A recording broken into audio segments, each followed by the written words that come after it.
चरवाहा बालक और भेड़िया। एक गांव में एक चरवाहा बालक रहता था। वह रोज अपनी भेड़ों को लेकर जंगल के पास स्थित घास के मैदान में जाता।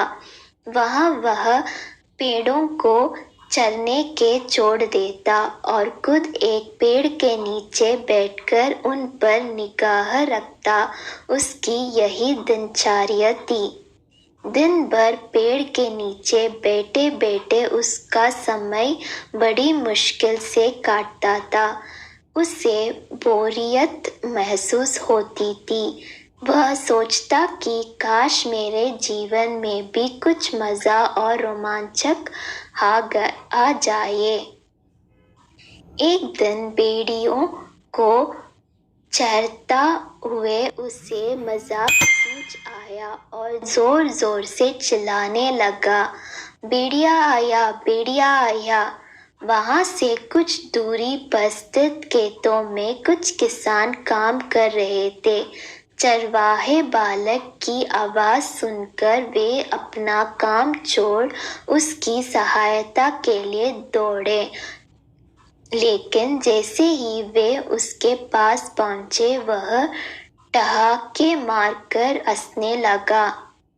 किसान बहुत गुस्सा हुए, उसे डांटा और चेतावनी दी कि आज के बाद ऐसे मजाक मत करना। फिर वे अपने अपने खेतों में लौट गए। चरवाहे बालक को गांव के किसानों को भागते हुए अपने पास आता देखने में बड़ा मजा आया।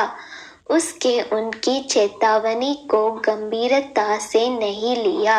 अगले दिन उसे फिर से मस्कारी सूझी और वह फिर से चिल्लाने लगा, भेड़िया आया, भेड़िया आया।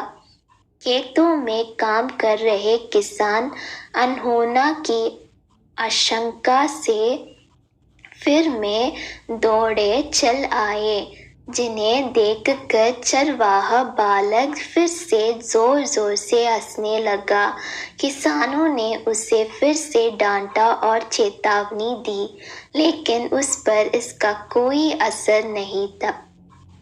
उसके बाद जब जब वह किसानों को इसी तरह भेड़िया आया कहकर बुलाता रहा,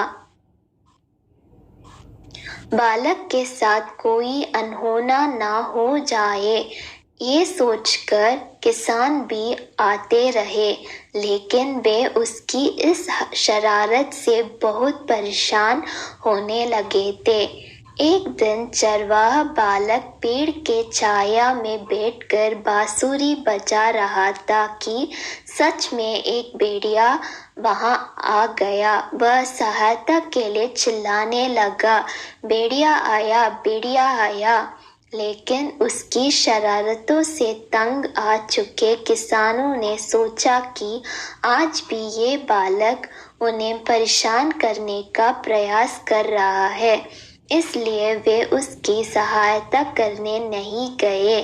भेड़िया उसकी कुछ भेड़ों को मारकर खा गया।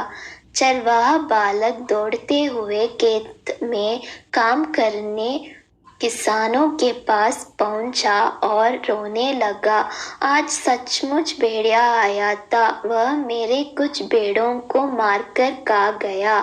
किसान बोले, तुम रोज हमारे साथ शरारत करते हो, हमें लगा कि आज भी तुम्हारा हृदय वही है। तुम हमारा भरोसा खो चुके थे, इसलिए हमें से कोई तुम्हारा मदद के लिए नहीं आया। चरवाहा बालक को अपनी गलती का एहसास हुआ और उसने प्रण लिया कि वह फिर कभी झूठ नहीं बोलेगा और दूसरों को परेशान नहीं करेगा। सीख, बार बार झूठ बोलने से लोगों की विश्वास पर चोट पहुंचती है और उनका विश्वास टूट जाता है। किसी का विश्वास पात्र बनना है तो हमेशा सच्चाई के साथ रहिए।